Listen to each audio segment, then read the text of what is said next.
So there is a lot of detail on the hand in chapter 7, and we are not going to talk about all of the detail. We are going to, none of the arthrokinematics of the individual joints in the hand, none of the intrinsic muscles except as groups.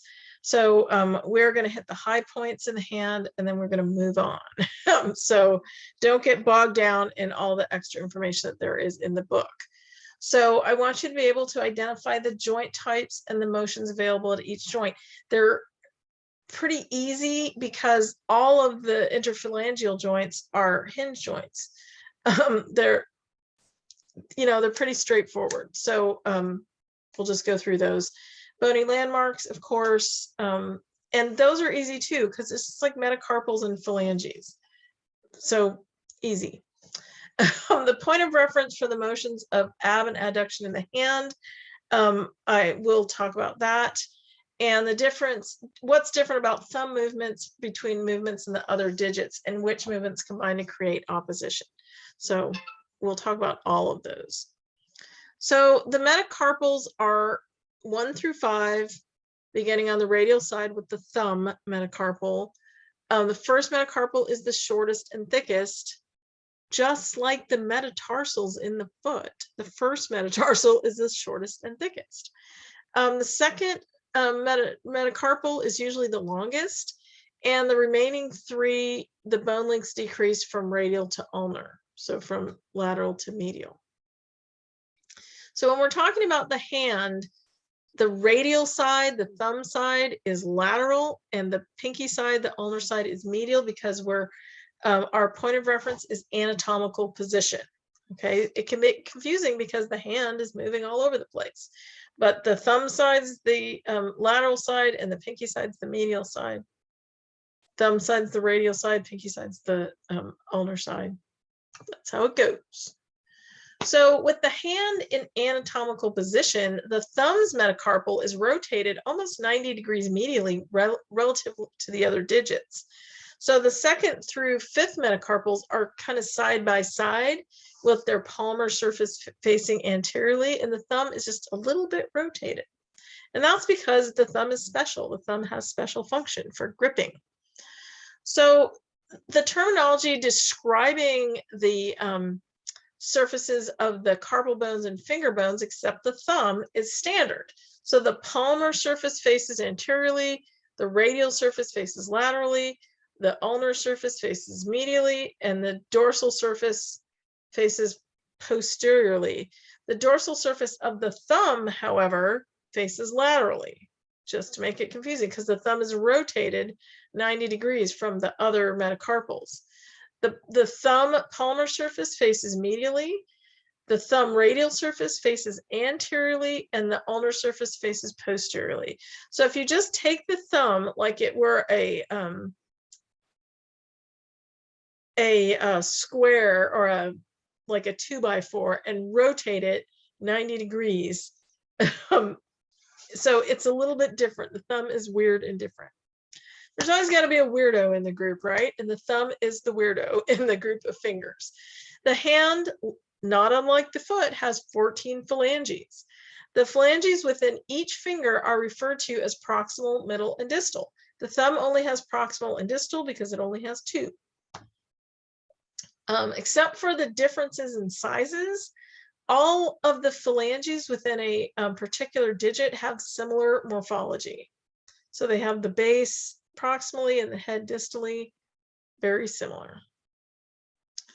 So the finger movements using cardinal planes, flexion and extension of the fingers occurs in the sagittal plane. Ab and adduction occur in the frontal plane. Ab and adduction of the fingers is described as a motion toward or away from the middle finger. So the middle finger is the point of reference for the center of the hand. So that's our 3rd digit.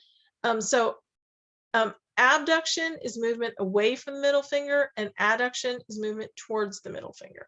Okay, so the pictures are there: flexion, extension, abduction, adduction. Okay.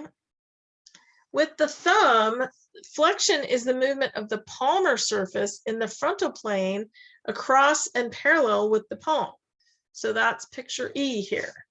Extension returns the thumb back to anatomical position. So I say it's like you're extending your hand to shake it with someone, your thumb is in extension. Abduction is the forward movement of the thumb away from the palm in the sagittal plane, and adduction returns the thumb to the plane of the hand. So the thumb movements are 90 degrees rotated from the finger movements, just to make it interesting. Opposition describes the movement of the thumb across the palm, making direct contact with the tips of any of the other fingers. So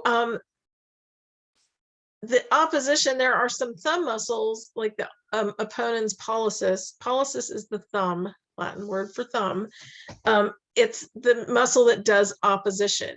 So that's important for gripping. We've got to be able to do that. So that's what opposition is. You make direct contact with the tips of any of the other fingers.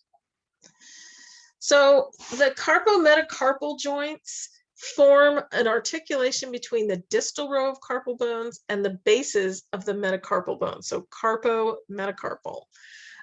They're positioned in the proximal region of the hand, because our metacarpals are sort of like the top 2/3 of our palm, or the most distal 2/3 of our palm, and the carpals are the most proximal third of the palm, if you want to think of it that way. So the base for all of the hand movement starts at the carpometacarpal joints, which is the most proximal region of each ray. So just like in the foot, the ray is from the carpometacarpal joint out to the end of each digit. Just like in the foot, same in the hand. So those carpometacarpal joints are important for the movement in our hand. The first carpometacarpal joint is the saddle joint. It's the most mobile. The fourth and fifth carpometacarpal joints are the next most mobile, because you need that combination for gripping. Increased mobility of the fourth and fifth CMC joints improves the effectiveness of grasp and functional interaction with the opposing thumb. So gripping around something, those power grips. The carpometacarpal joint in the thumb is the saddle joint. So it's the first metacarpal and the trapezium. Remember, the trapezium goes with the thumb. Each articular surface is convex in one dimension and concave in the other. And they say like the saddle on a horse, that's what they call it, a saddle joint. This shape allows the maximum of combined motion and stability. So that is a super mobile joint. It's also very commonly affected with arthritis because we move it a lot. We use it functionally for fine motor skills.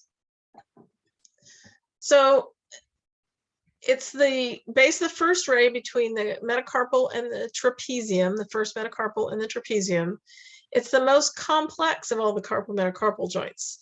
It enables extensive movements of the thumb, and the saddle shape allows the thumb to fully oppose and encircle objects held within the palm. The capsule surrounding the joint is naturally loose to allow a large range of motion. There are lots of ligaments to strengthen the capsule, and there are lots of muscles that are acting on that joint. So ligament rupture can cause a joint dislocation, forming a hump at the base of the thumb. That just sounds very painful. So it's just anytime if you fall holding onto something, you could rupture ligaments in your carpometacarpal joint.